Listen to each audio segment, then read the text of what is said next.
Assalamualaikum. Waalaikumsalam warahmatullahi wabarakatuh. Apa kabarnya kalian hari ini? Alhamdulillah, sehat, senyum ceria, semangat luar biasa. Allahu Akbar. Yes, yes, oke. Terima kasih atas kesemangatannya. Ada yang sakit? Oh, untuk sebelum memulai pembelajaran kita bersama-sama membaca doa kepada Allah Subhanahu wa taala agar pembelajaran kita yaitu mendapatkan keberkahan dan kemanfaatan. Untuk mengawali baca doa kami mintakan pada siswa bernama Muhammad Farhan. Persilakan.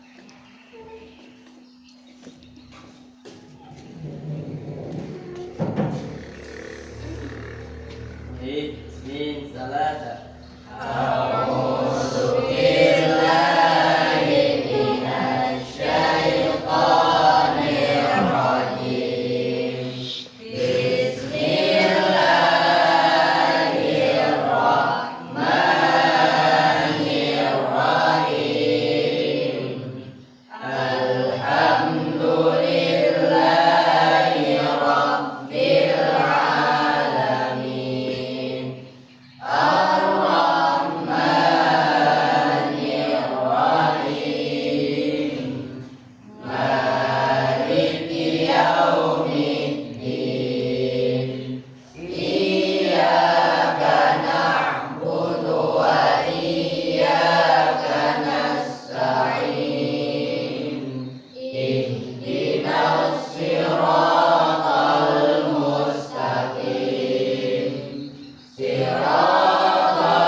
Ya, terima kasih atas pembacaan doanya.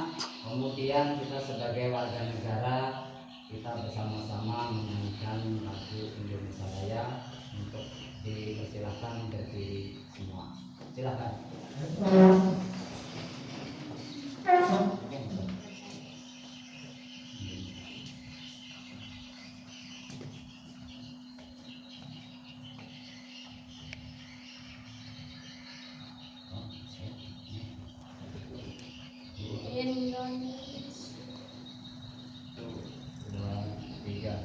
Indonesia tanah airku, tanah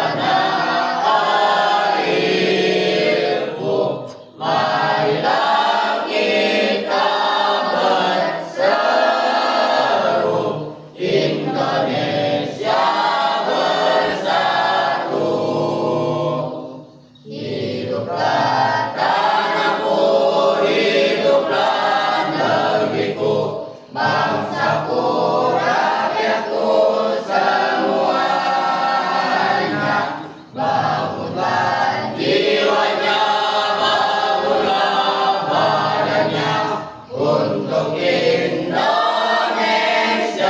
Raya. Indonesia Raya, merdeka, merdeka, tanahku, negeriku yang ku cinta. Indonesia Raya, merdeka, merdeka, hiduplah Indonesia Raya. Indonesia Raya, merdeka, merdeka, tanahku, negeriku yang ku cinta. Indonesia Raya, merdeka, merdeka, hiduplah Indonesia Raya.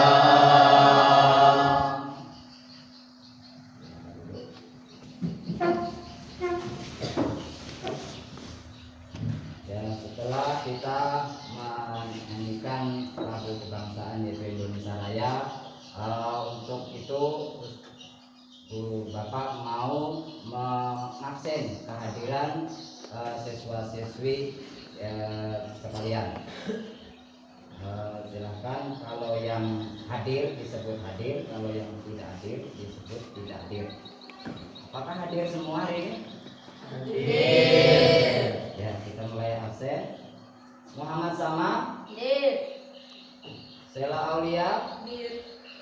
Muhammad Farhan, Hadir. Maul Mulyanda, Hadir. Muhammad Khairul, Hadir. Sayyidah Khadijah, Hadir. Islami, Hadir. Najwa, Jahwa, Hadir. Tika, Abidin, Hadir. Muhammad Habibi, Hadir. Muhammad Sadiri, Hadir.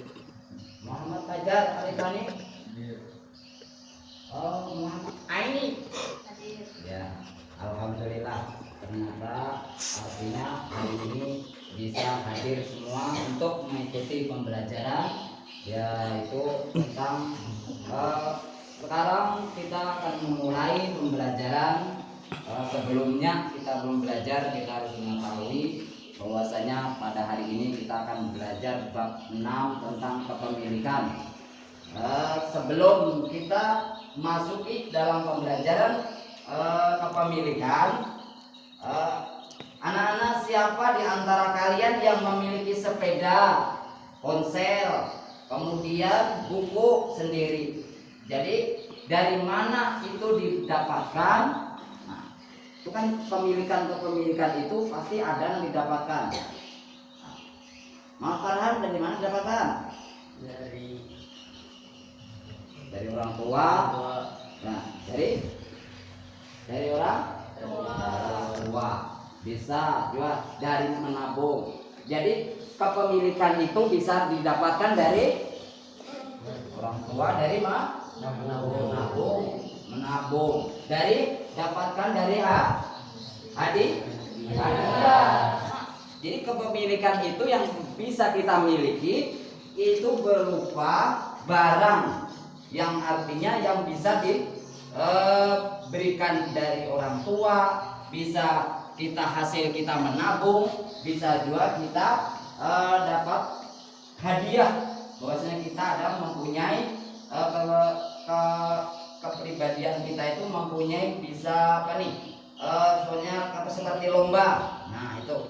Jadi kemudian apakah semua barang itu boleh digunakan sesuka hati tanpa aturan?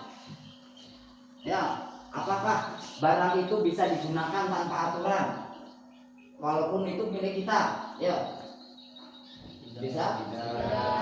Kenapa jadi tidak bisa? Karena jadi barang itu harus digunakan sesuai aturan. Nah, sesuai aturan. Nah, kemudian bagaimana jika barang milik bersama seperti meja kelas atau fasilitas sekolah?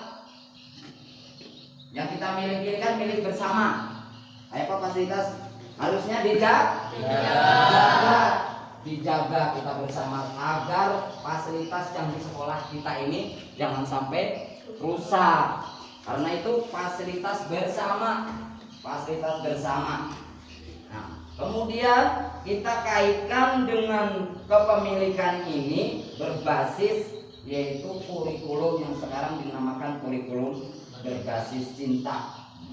Kemudian itu kurikulum berbasis cinta didukung dengan pilar-pilar, artinya dengan fondasi-fondasi atau dasar-dasar yang dikatakan atau disebut Pancalima. Yang pertama, cinta kepada Tuhan. Nah, itu cinta kepada Tuhan. Kenapa kita harus mempunyai yang kita miliki, harta yang kita miliki itu kita harus menegaskan bahwa harta dan kepemilikan adalah amanah, sehingga harus diperoleh dan digunakan dengan cara yang jujur dan halal. Nah, jadi itu karena kita cinta kepada Allah, karena kan ada lima panca. Panca satu yaitu artinya cinta kepada Allah.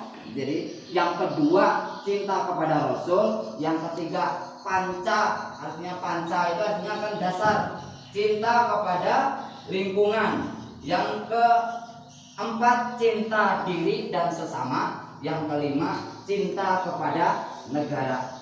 Nah, jadi itu harus kita miliki.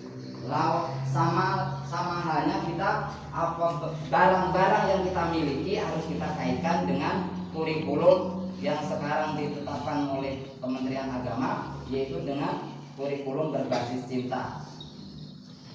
Kemudian melalui pemahaman kepemilikan kita belajar bukan hanya tentang ekonomi tetapi juga tentang cinta, artinya tanggung jawab. Jadi tentang cinta itu artinya cinta yang sejati itu pasti kita apabila kayak di sekolah ini.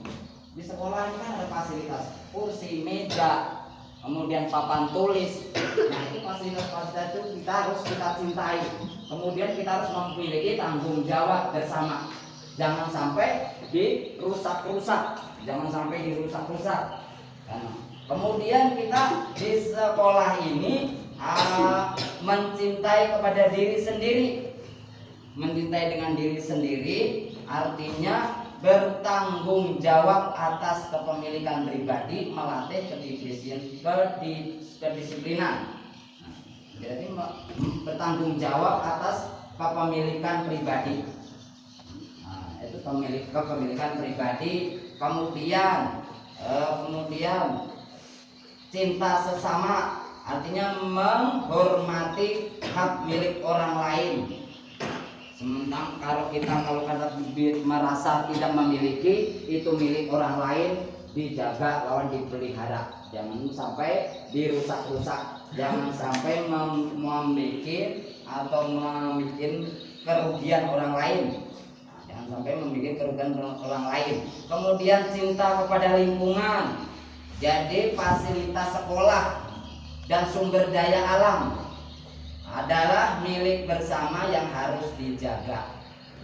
Jadi artinya harus dijaga. Cinta kepada bangsa, kemudian kekayaan negara adalah kepemilikan publik. Kepemilikan publik yang harus dimanfaatkan untuk kesejahteraan bersama. Contohnya seperti apa ya? Kalau kepemilikan negara itu contohnya seperti apa ya? Jalan umum, listrik, PDAM. Nah, itu kan kepemilikan negara tuh. Jadi kita walaupun kita disuruh artinya membayar per bulannya atau yang ditentukan oleh tapi kita harus dijaga. Jangan sementara kita bayar lalu dirusak-rusak. Baik ada Tio? Tidak baik. Artinya pada sesuai. Artinya pelajar sebagai karena sekarang ditanamkan yang namanya kurikulum berbasis cinta. Berbasis cinta, Pak. Kemudian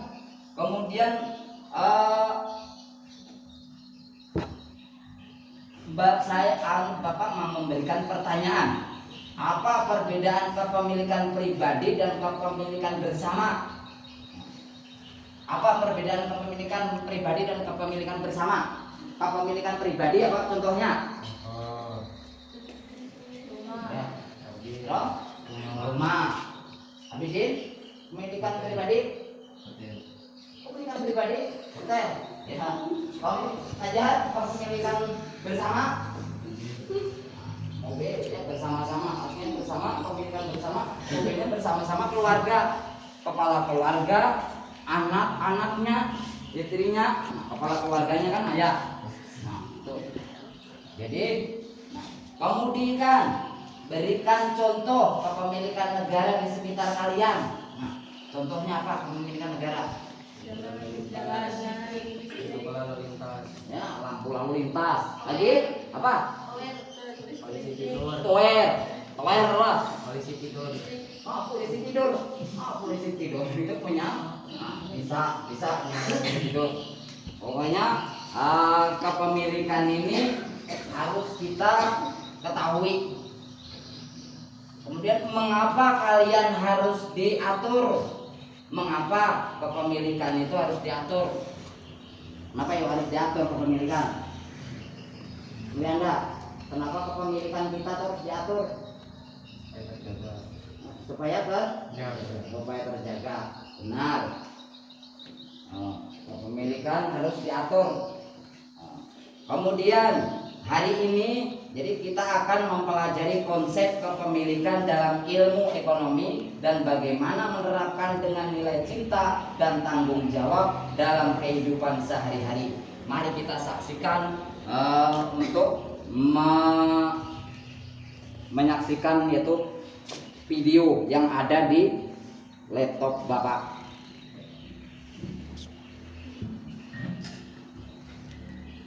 Ya.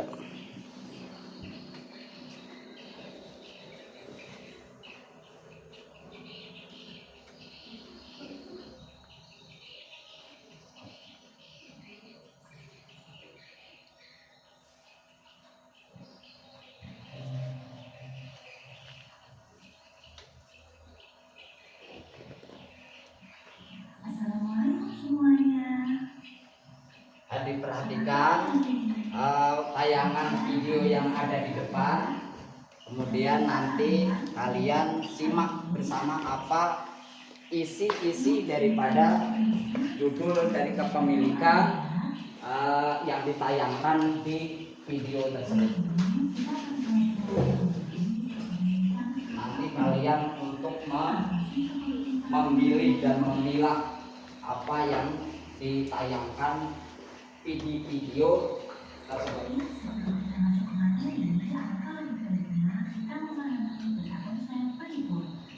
Kepemilikan dibagi menjadi dua macam, yaitu kepemilikan utuh dan kepemilikan tidak utuh. Sifat-sifat kepemilikan utuh yang pertama, istilah halafiah, yang kedua, al-uqud, yang ketiga, halafiah, dan yang keempat, awal minal-maut.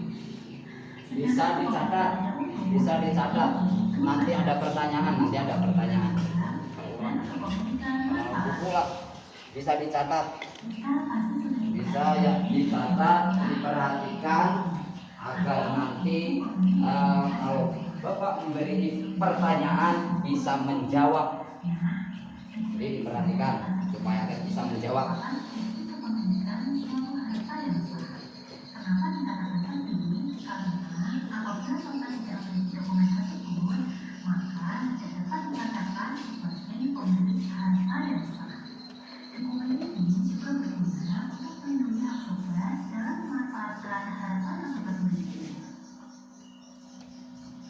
Lalu apa sih kepemilikan itu?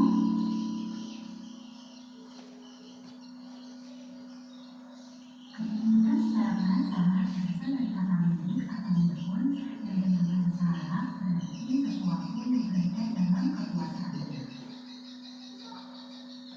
Sedangkan menurut istilah kepemilikan adalah hubungan syariat antara harta dan seseorang yang menjadikan harta menjadi sesuatu dan berkonsekuensi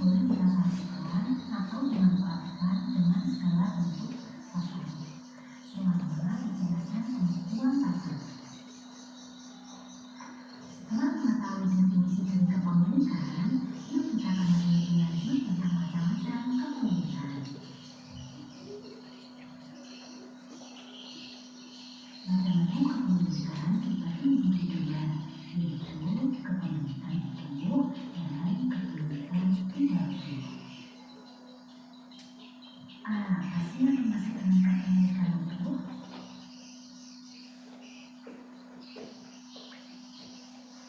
Kepemilikan utuh adalah kepemilikan seseorang terhadap barang sekaligus manfaatnya. Ia bebas mendasarkan barang tersebut, baik pasal terhadap barang maupun pasal terhadap manfaatnya. Adapun pasal terhadap barang, contohnya menjual, mewakafkan, menghibahkan, dan mewasiatkan. Sedangkan pasal terhadap manfaatnya seperti menyewakan dan meminjamkan. Lalu apa saja ya seperti kepemilikan utuh itu?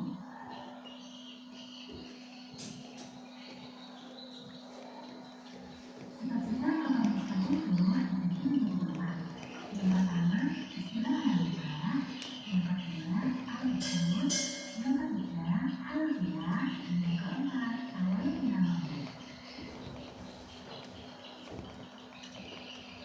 Sebab kepemilikan utuh yang pertama adalah istilah harga. Apa sih yang dimaksud dengan istilah harga? Istilah harga adalah jenis kepemilikan seseorang. Perhatikan dan disimak, itu ada istilah-istilah yang sudah ditayangkan, maka perlu dicatat agar nanti apabila Bapak menanyakan bisa menjawab. Ini semangat, jangan sampai kita itu tidak semangat untuk menuntut ilmu, ya kan? Dalam tayangan-tayangan video yang sudah ditampilkan.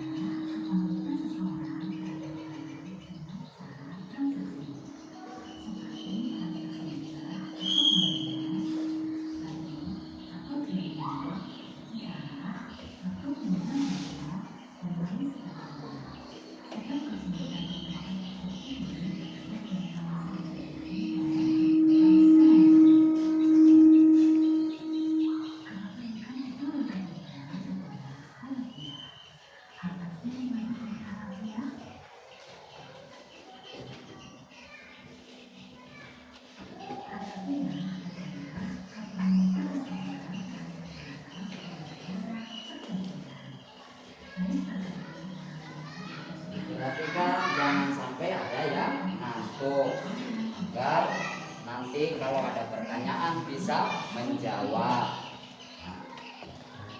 Perhatikan dalam penyampaian video, disimak, kemudian yang nanti tenang, nanti sekiranya bila ada pertanyaan mudah untuk menjawab.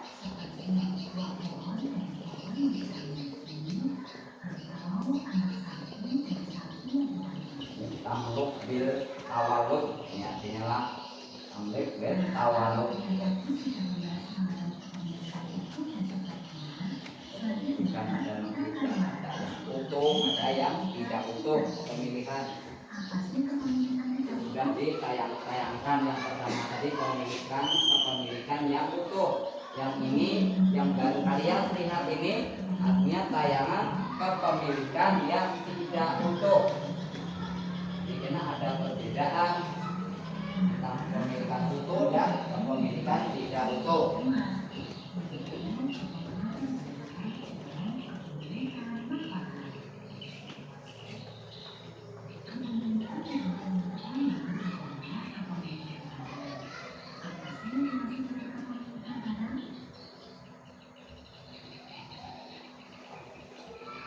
Kepemilikan barang adalah kepemilikan seseorang terhadap barang tersebut, yakni barang yang diberikan sebagai manfaat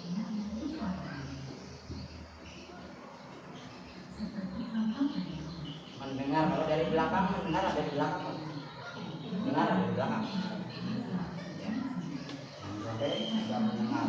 Nanti ketinggalan informasi di dalam video. Nanti ketinggalan informasi dalam video yang sudah disampaikan.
Kepemilikan manfaat adalah kepemilikan seseorang terhadap manfaatnya saja, sedangkan barangnya adalah milik orang lain. Lalu apa saja yang menyebabkan kepemilikan manfaat? Sifat-sifat kepemilikan manfaat itu ada 4, yaitu yang pertama, transaksi menjadi barang atau usaha. Yang kedua, transaksi keseluruhan atau ijazah. Yang ketiga, transaksi wakaf. Dan yang keempat, transaksi pasca manfaat. Dalam transaksi yang pertama, yaitu pinjam meminjam atau muamalah, dalam transaksi ini pihak peminjam atau mustaqil tidak diperbolehkan meminjamkan barang pinjaman kepada penerima, karena transaksi ini Itu sebab-sebab kepemilikan manfaat sudah terbagi menjadi 4. Pinjam meminjam, ada persewaan, ada wakaf, ada wasiat manfaat. Wasiat manfaat.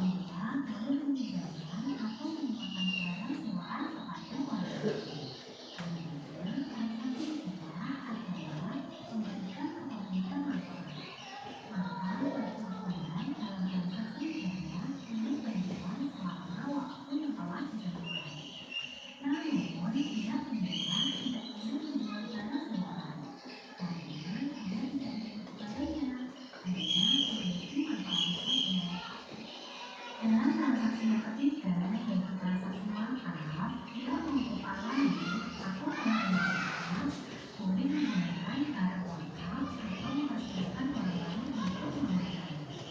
Jika ada izin dari pihak wajib atau orang yang karena wakaf adalah memberikan kepemilikan manfaat kepada makhluk alami dengan syarat pembukuan tasarruf pada izin.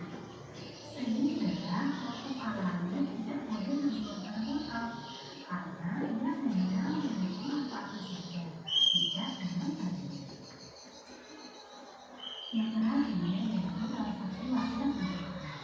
Hal ini seperti dalam contoh kepemilikan tanah. Selama studi hidup, manfaat tanah milik suci, sedangkan hasilnya milik si ahli waris kita. Lalu apa yang menyebabkan selanjutnya pemanfaatan tanah?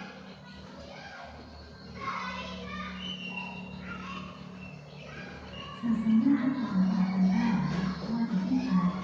Yang pertama, yaitu habisnya waktu yang telah disepakati dalam transaksi, seperti transaksi persewaan barang dengan batas waktu 1 bulan, maka setelah 1 bulan, pihak penyewaan tidak berhak memanfaatkan barang sewaannya lagi, karena hak pemanfaatannya telah selesai. Yang kedua, yaitu rusaknya barang, seperti barang sewaan atau barang pinjaman yang rusak karena pertengahan waktu yang telah ditentukan.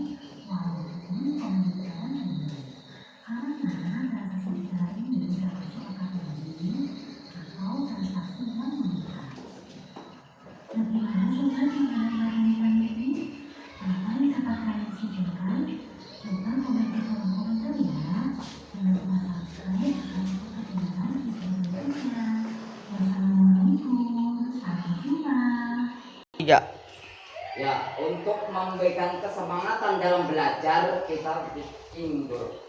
Terus apa tuh namanya? Breaking, artinya supaya kita semangat dalam belajar apa yang sudah kita pelajari tadi tentang pembelajaran sudah tayangan video sudah, supaya semangat kita mari breaking. Mari mulai. Tahu fokus, Melihat, mendengar, mengingat, fokus. Masih semangat lagi? Semangat. Semangat. Sekali lagi. Tahu fokus, Melihat, mendengar, mengingat, fokus. demikian. Karena supaya kita semangat dalam belajar, karena kita tadi sudah menyaksikan video yang apa sudah kita saksikan tentang kepemilikan, kemudian kepemilikan terbagi dua. Jadi kepemilikan apa maksud tadi yang kalian dengar dan kalian simak tentang kepemilikan? Ada berapa tadi? Ada 2. Pertama, Kepemilikan utuh. yang kedua, Kepemilikan tidak utuh. nah itu kepemilikan utuh. Contohnya seperti apa ya? Contohnya seperti berburu. Kemudian berburu itu kan ada nangkap ikan. Kemudian ada menembak binatang yang bisa dimakan dari segi hukum Islam. Nah itu contoh-contoh artinya kepemilikan yang utuh. Kemudian kepemilikan yang tidak utuh seperti menyewa rumah. Menyewa rumah itu artinya cuma bisa memiliki manfaatnya saja. Memiliki manfaatnya saja. Kalau kita rumah yang kita diami itu apakah boleh bisa dijual? Tidak, karena itu kepemilikan yang tidak utuh. Seandainya kepemilikan itu utuh, milik kita pribadi, artinya bisa kita jual, tapi cuma kita memiliki manfaatnya saja kita mendiami rumah tersebut. Kemudian yang nomor 2, tanah wakaf. Umat memiliki manfaat, bukan kepemilikan zat. Tanah wakaf itu artinya cuma kita menggunakan tanah itu, tapi tidak boleh dijual. Karena apa? Karena tanah itu sudah diwakafkan oleh mewakif, cuman kita memiliki manfaatnya aja. Karena kalau kita hendak mendirikan, manfaatnya itu kita mendirikan bangunan-bangunan. Nah, dan kemudian hak pakai dari negara, ada batasan waktu dan aturan.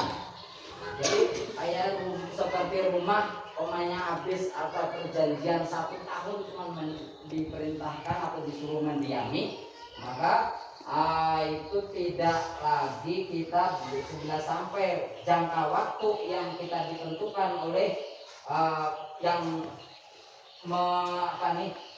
pemilik rumah yang kita tinggal tadi, yang kita diami tadi, maka itu kita tidak boleh lagi menempati rumah itu karena sudah waktunya sudah diberi jangka 1 tahun. Nah, kemudian kepemilikan ini ada mempunyai ciri-ciri. Kalau kepemilikan utuh mulai ciri-cirinya itu menggunakan, menjual, menghibahkan, mewariskan. Nah, jadi ada 4. Apa ciri-ciri kepemilikan utuh tadi? Apa tadi? Satunya? Terus? Menjual, Menghibahkan, mewariskan. Itu ciri-ciri pemilikan utuh. Jadi kalau kita mempunyai rumah, apabila kita meninggal, nanti setelah meninggal boleh ahli warisnya kena, artinya mewarisi rumah tersebut. Kemudian apabila milik kita pribadi ada sangkut paut dengan orang lain, bisa kita gunakan, bisa kita jual, bisa kita hibahkan. Maka kalian nanti kalau ada tanah yang dihibahkan itu kayak nanti diberi apa langsung disuruh, kalau zaman sekarang bikin surat tanah. Khawatir nantinya kalau kita tidak dibuatkan surat tanah, karena anak cucu biasanya yang mengambilnya. Makanya harus dibikin surat tanah, sertifikat tanah, agar yang kita berikan itu benar-benar menjadi pahala jariah. Pahala jariah artinya pahalanya ngalir terus seandainya kita sudah meninggal. Kemudian tidak ada pihak lain yang membatasi haknya. Pokoknya kalau sudah kita milik kita utuh itu, orang lain tidak bisa membatasi haknya. Kemudian kepemilikan diperoleh secara halal. Jadi kita kepemilikan utuh itu halal. Karena apa? Karena yang belum pernah dimiliki orang lain. Kayak ikan di laut itu kan ada ikan artinya kada pernah dimiliki orang lain kecuali Allah yang menciptakan ikan-ikan di laut atau binatang-binatang yang halal kita buru, artinya kita berburu di situ. Jadi itu artinya tidak bisa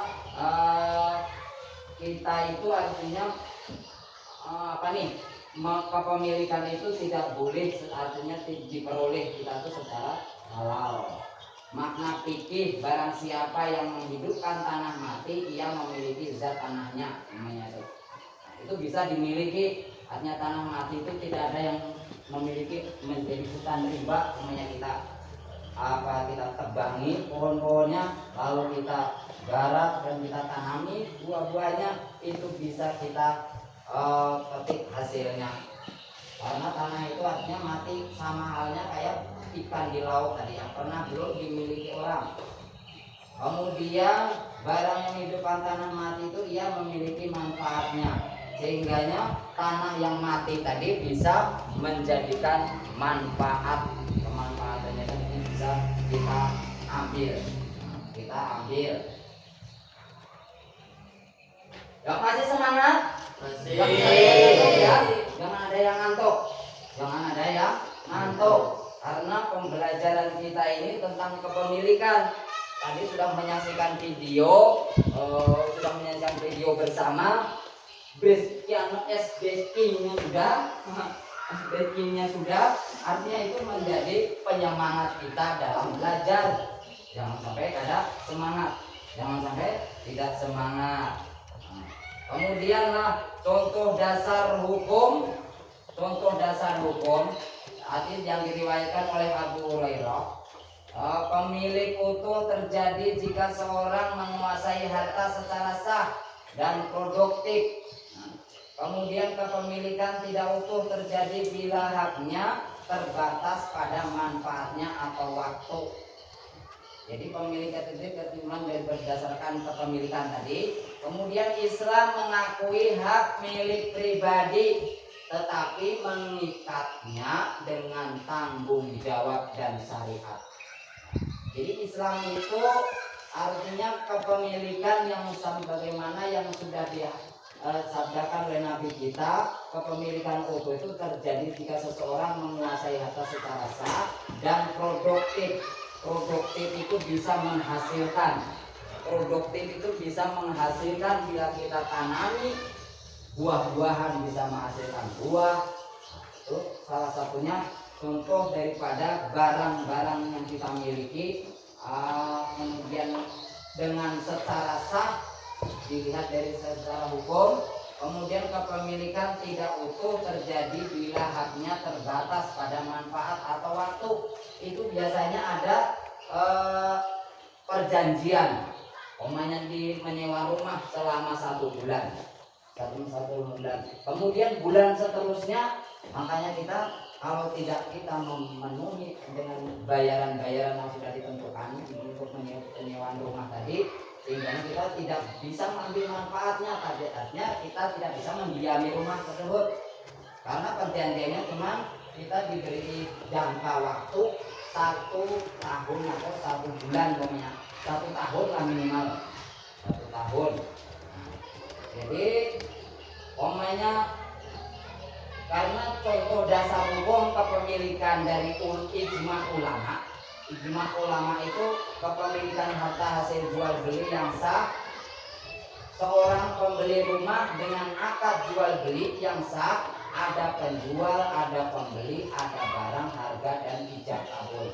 Nah, jadi ya rumah yang dikatakan kepemilikan harta hasil jual beli yang sah itu artinya ada rumahnya, ada yang menjual, ada yang membelinya, kemudian ada barangnya, kemudian disertai dengan ijab dan kabul, serah terima ijab dan kabul itu saya jual, kemudian yang menukar saya beli.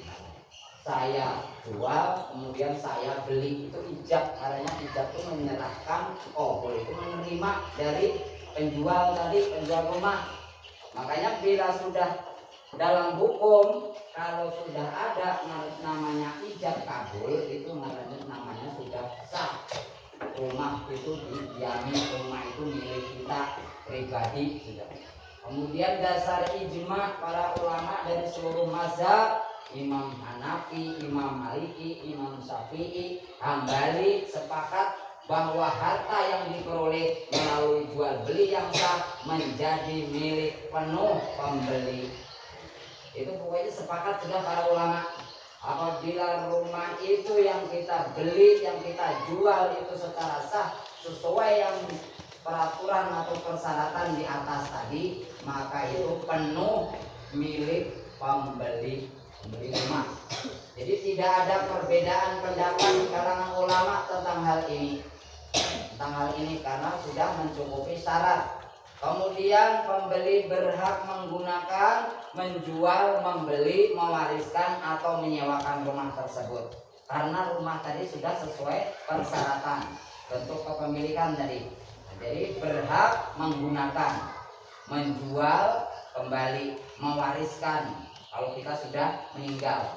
Jadi ahli warisnya yang memiliki rumah atau menyewakan rumah tersebut. Penjual artinya penjual kehilangan hak kepemilikan setelah akad sah.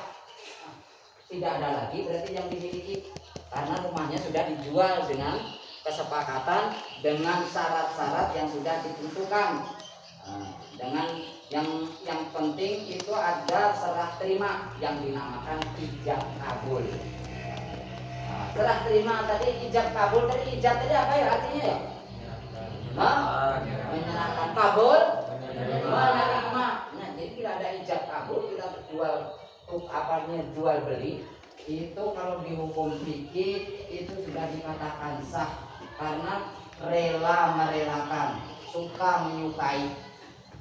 Jadi barang jual beli itu sudah diatur dalam hukum Islam.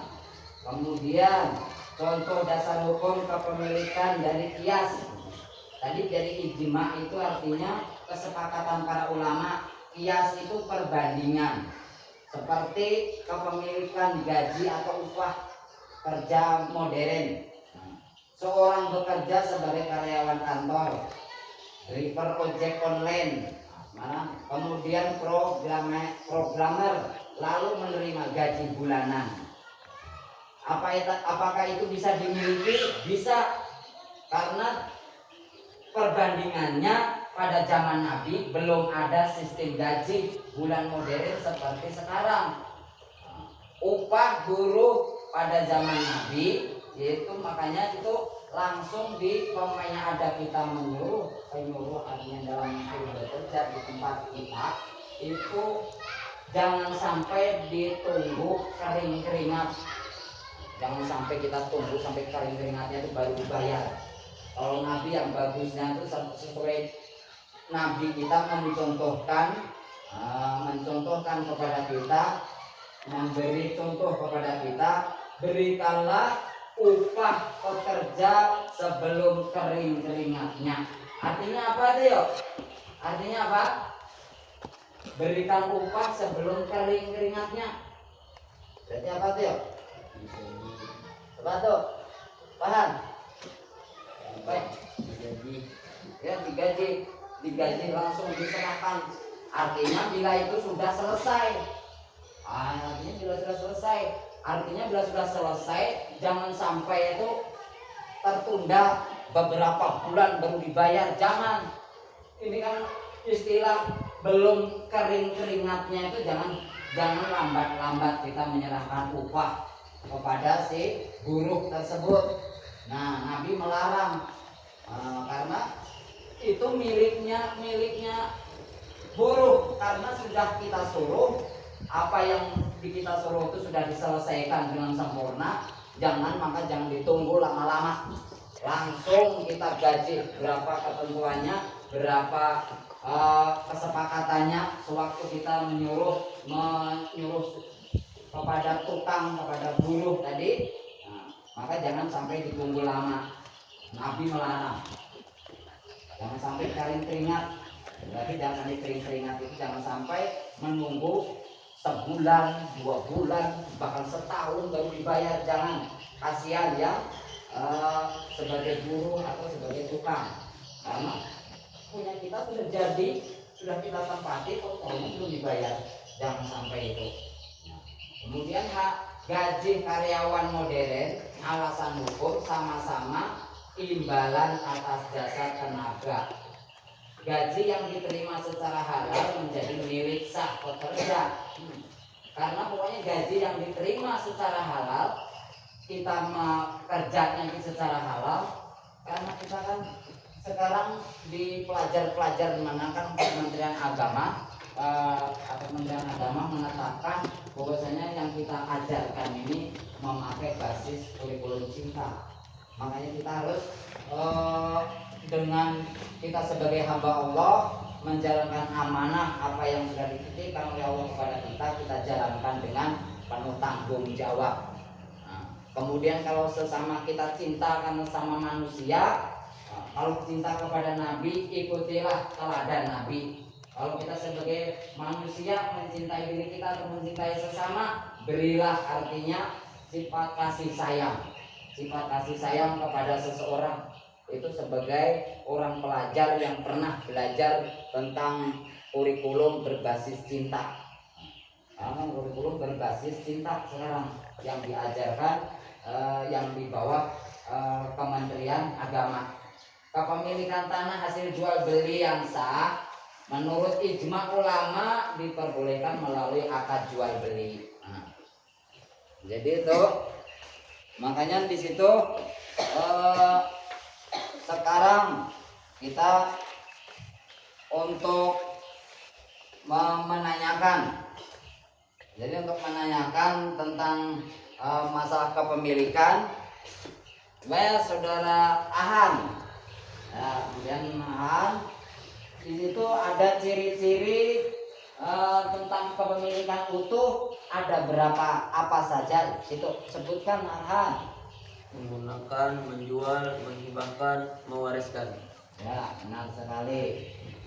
Itu artinya bila kita sudah milik kita penuh, berarti kita disuruh mau menjual kah, mau kita wariskan, atau mau kita berikan kepada orang lain. Sehingga itu sudah tidak ada larangan lagi karena sudah milik kita. Jadi itu apa tadi Sayyidah? Yang milik utuh, ciri-cirinya apa tadi, apa saja? Bacakan. Menggunakan, menjual, menghibahkan, mewariskan. Ya, itu artinya ciri-cirinya pemilik berhak. Artinya berhak itu bisa, artinya tidak ada larangan menggunakan, menjual, menghibahkan. Kemudian Fajar Rifani, ini ciri-ciri kepemilikan utuh. Itu ada berapa ini? Ada berapa?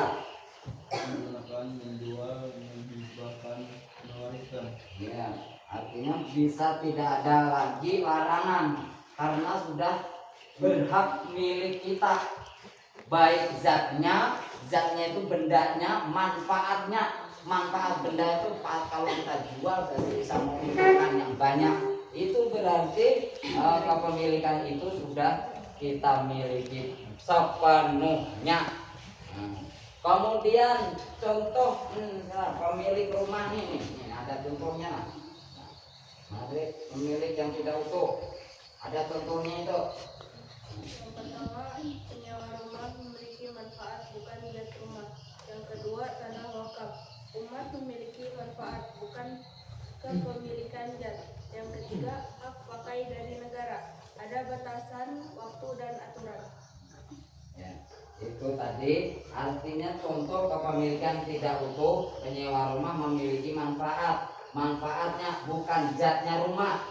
Jadi rumah itu, zat rumah itu kadang milik orang yang menyewa. Jadi orang yang menyewakan, yang punya zatnya itu, kita cuma memiliki yang sebagai penyewa ini memanfaatnya saja, kita diami. Lawan kita sampai bulannya kita bayar. Nah, kemudian tanah wakaf. Ini ambilin tanah wakaf. Ini tanah wakafnya banyak. Nanti tempat dari. Nah ini tanah wakaf. Ya, ini tanah wakaf. Tanah wakaf umat memiliki manfaat bukan kepemilikan zat. Jadi tanah wakaf ini, tanah wakaf itu orang yang mewakafkan tanah tersebut. Kalau tanah wakaf itu artinya umat memiliki manfaat. Umat memiliki manfaat, jadi kita bisa bangun madrasah, kita bangun musola.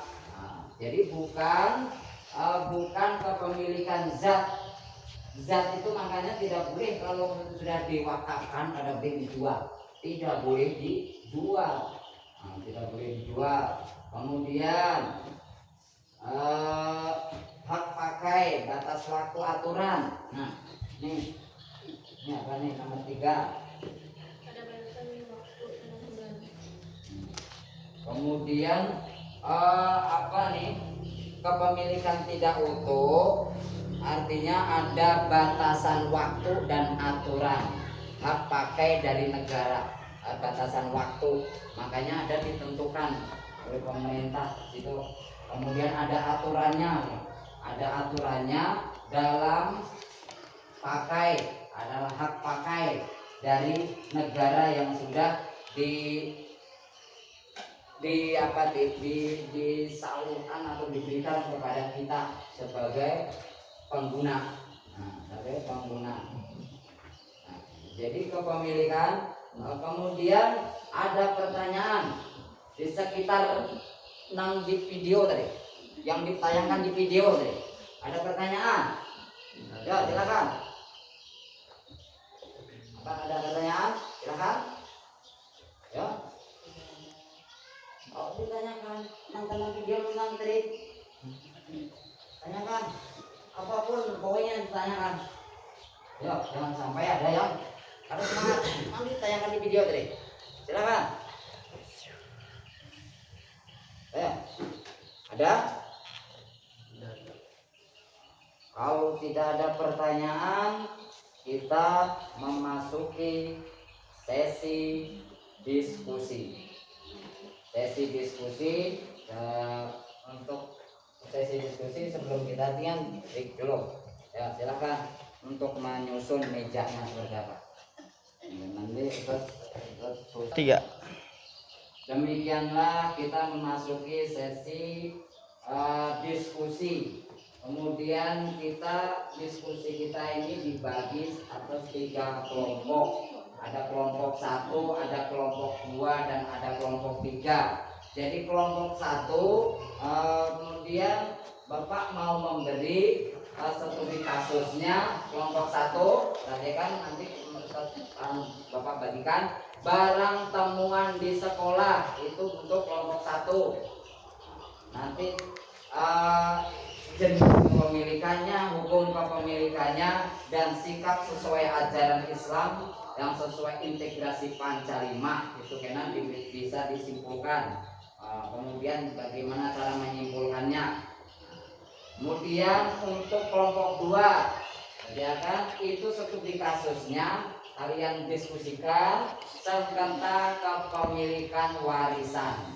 Nah, di situ ada juga jenis kepemilikannya, hukum kepemilikannya, kemudian sikap ajaran Islam integrasi Panca-5. Nah, itu enak Nya itu disimpulkan dan dipaparkan, dipresentasikan. Nah itu untuk kelompok 2. Kemudian kelompok 3 studi kasusnya pemanfaatan fasilitas umum. Nah itu nanti juga ada jenis kepemilikannya, tentu kan. Kemudian ada hukum kepemilikannya. Kemudian ada 3-nya sikap sesuai ajaran Islam, integrasi Panca 5. Kemudian cara menyimpulkan karena seperti apa. Nanti Bapak bagikan kertas ini atau soalnya masing-masing. Untuk kelompok 1, kemudian tentang barang temuan di sekolah. Nah, silakan. Kelompok 1 itu didiskusikan bersama-sama sama kelompoknya. Untuk kelompok 2, sengketa kepemilikan warisan. Kelompok 3, pemanfaatan fasilitas umum. Jadi di situ dirembuk bersama, didiskusikan, nanti diprestasikan. Artinya sudah situ terpapar semua apa judul-judulnya. Karena langsung diprestasikan masing-masing. Ya kan, diperhatikan tentang studi kasusnya yang kalian diskusikan bersama-sama teman kalian. Nanti silakan untuk kelompoknya masing-masing untuk mempresentasikan tentang kasus-kasus yang terjadi di lingkungan kita. Nah, silakan diskusikan. Kapan perlu dibaca ini satu-satu, baca domainnya mulai dari Alidi. Baca tulisan salah nanti supaya paman jangan membawa. Dari sini kamu mesti beli. Ya, dipersilakan. Dari yang sering bacanya. Nanti lalu dipresentasikan per kelompok pemuka. Silakan dibaca satu-satu agar kita dalam diskusi ini membuahkan hasil yang memuaskan dan menjadi manfaat bagi diri kita, baik di masyarakat, di lingkungan kita, di masyarakat kita. Artinya itu kepemilikan ya, dipersilakan. Kalau dibaca satu-satuan kelilingan itu sudah tinggal mempresentasikan lagi, tinggal mempresentasikan apa yang sudah kalian diskusikan, di dalam kelompoknya masing-masing.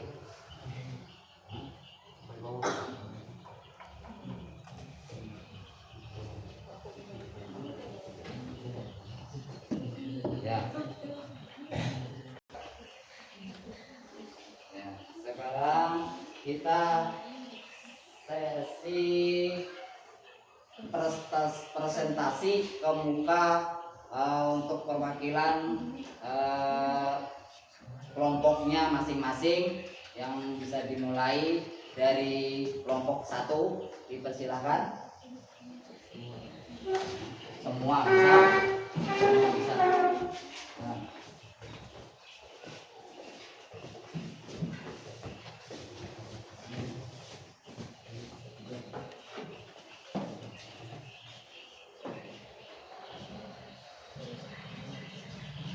Assalamualaikum warahmatullahi wabarakatuh. Waalaikumsalam warahmatullahi wabarakatuh. Perkenalkan, kami dari kelompok 1. Perkenalkan, nama saya Muhammad Farhan.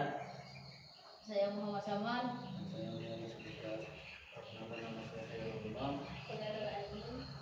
Kami ingin menyampaikan hasil diskusi kami hari ini. Kelompok 1.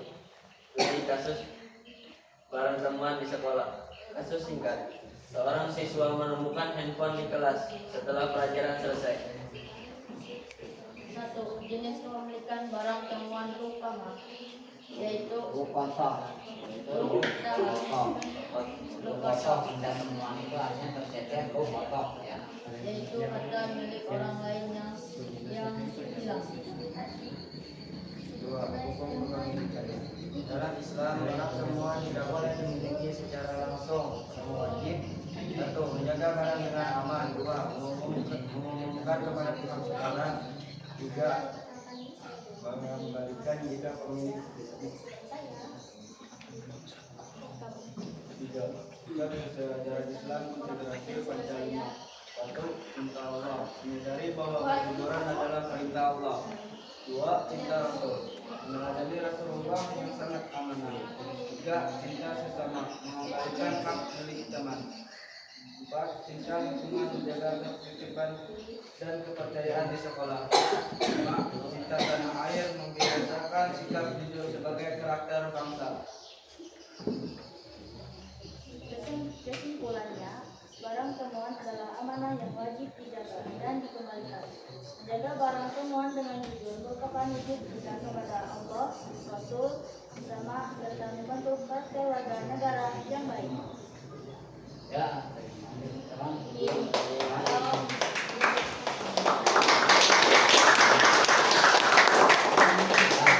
ya, penyampaian dari kelompok 1 dipersilakan duduk.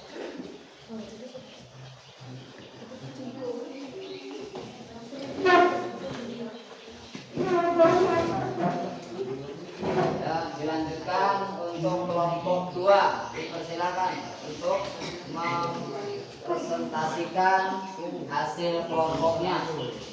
Ya, silakan.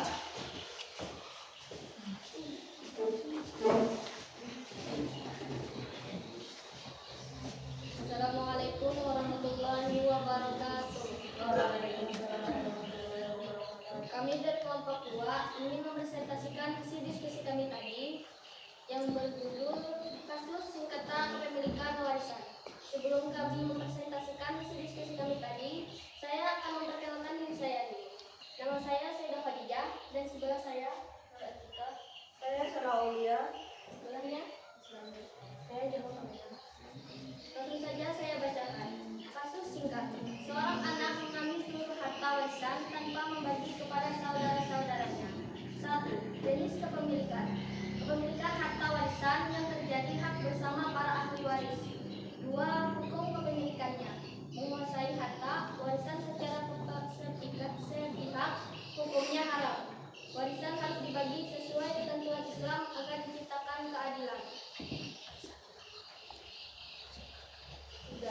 Sikap sesuai ajaran Islam interpretasi Pancasila. 1. Cinta Allah, taat pada hukum Allah. 2. Cinta Rasul, mengikuti ajaran keadilan Rasulullah. 3. Cinta sesama, menjaga hak saudara. 4. Cinta lingkungan, menciptakan keharmonisan keluarga. 5. Cinta tanah air, menjunjung keadilan dan persatuan. Jadi, kesimpulan yang kami dapatkan adalah harta warisan harus dibagi secara adil sesuai aturan Islam. Sikap adil dalam warisan mencerminkan cinta kepada Allah dan Rasul, menjaga hubungan keluarga, serta memperkuat nilai persatuan dalam masyarakat. Mungkin hanya ini yang dapat kami sampaikan. Kurang dan lebihnya mohon dimaafkan.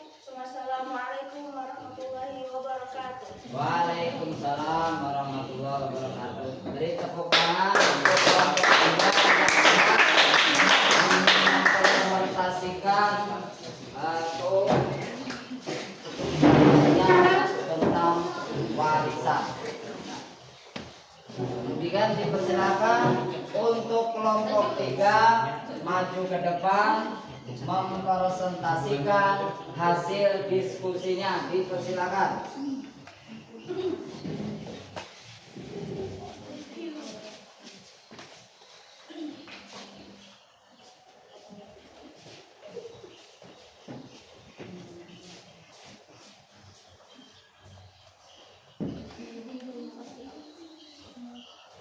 Assalamualaikum warahmatullahi wabarakatuh. Waalaikumsalam warahmatullahi wabarakatuh. Kami dari kelompok 3 ingin mempresentasikan hasil diskusi kami, yaitu pemanfaatan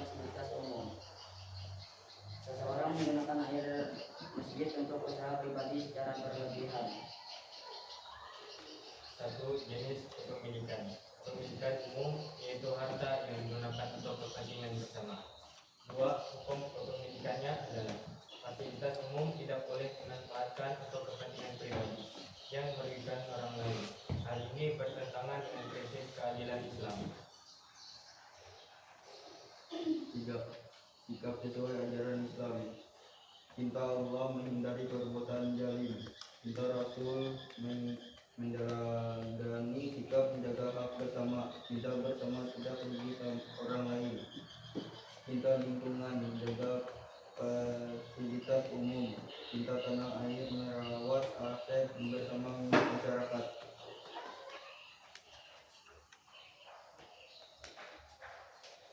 Keempat, cara menentukan kesimpulan kelompok. Fasilitas umum harus digunakan secara bijak dan adil. Menjaga fasilitas umum adalah wujud cinta kepada Allah, kepedulian kepada sesama, dan tanggung jawab sebagai warga negara. Tujuan umumnya adalah bisa mengatur kepemilikan dengan prinsip keadilan, amanah, dan kemaslahatan bersama, sehingga setiap muslim harus menggunakan dan menjaga harta sesuai ketentuan syariat. Mungkin ini saja yang dapat kami sampaikan. Wassalamualaikum warahmatullahi wabarakatuh. Waalaikumsalam.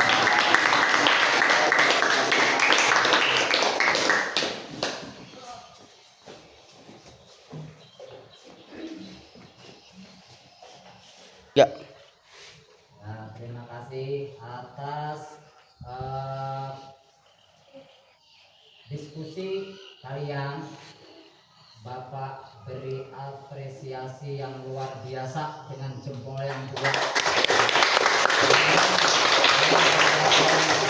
Ini agar kalian nanti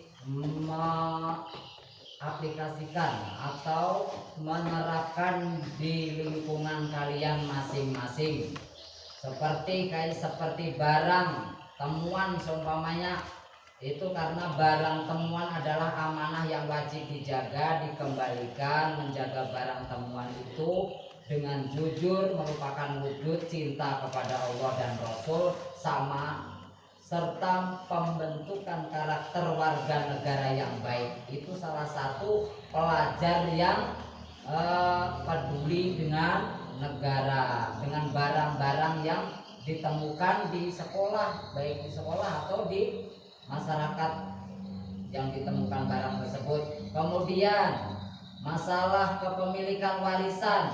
Harta warisan itu kalau kita sudah belajar tadi tentang waris, harus dibagi secara adil, secara sesuai aturan Islam. Sikap adil dalam warisan mencerminkan cinta kepada Allah dan Rasul, menjaga hubungan keluarga, serta memperkuat nilai persatuan dalam masyarakat. Kemudian kita itu memanfaatkan fasilitas umum. Islam mengatur kepemilikan dengan prinsip keadilan, amanah, dan kemaslahatan bersama, sehingga setiap muslim harus menggunakan dan menjaga harta sesuai ketentuan syariat Islam tentunya yang kita pelajari hari ini. Jadi apa yang sudah kita pelajari mudah-mudahan kita dapat melaksanakan di masyarakatnya masing-masing atau di keluarganya masing-masing. Demikian yang dapat disampaikan. Untuk pelajaran selanjutnya, untuk besok atau minggu depan kita belajar tentang bab 7 tentang jual beli. Sekarang kita artinya bersama-sama untuk mengakhiri pembelajaran kita membaca doa. Ya, kita silakan untuk pimpin baca doanya.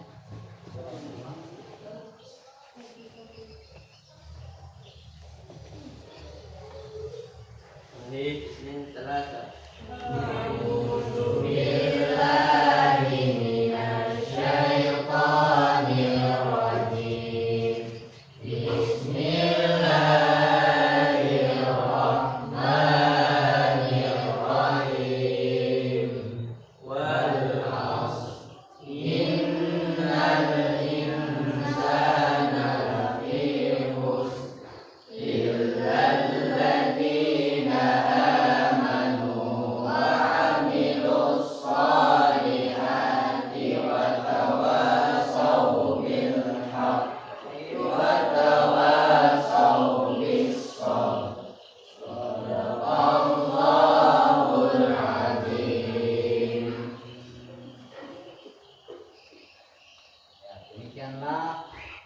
selesainya kita baca doa, mudah-mudahan kita diselamatkan di jalan, baik di jalan, di rumah, maupun dimanapun kita nantinya kita pulang, agar dengan kita berkat sudah membaca doa, mudah-mudahan diselamatkan oleh Allah Subhanahu wa taala. Dengan ini Bapak minta maaf dan minta ridho dan minta halal atas kekurangannya. Kita akhiri, wabillahi taufik wal hidayah. Wassalamualaikum warahmatullahi wabarakatuh. Waalaikumsalam.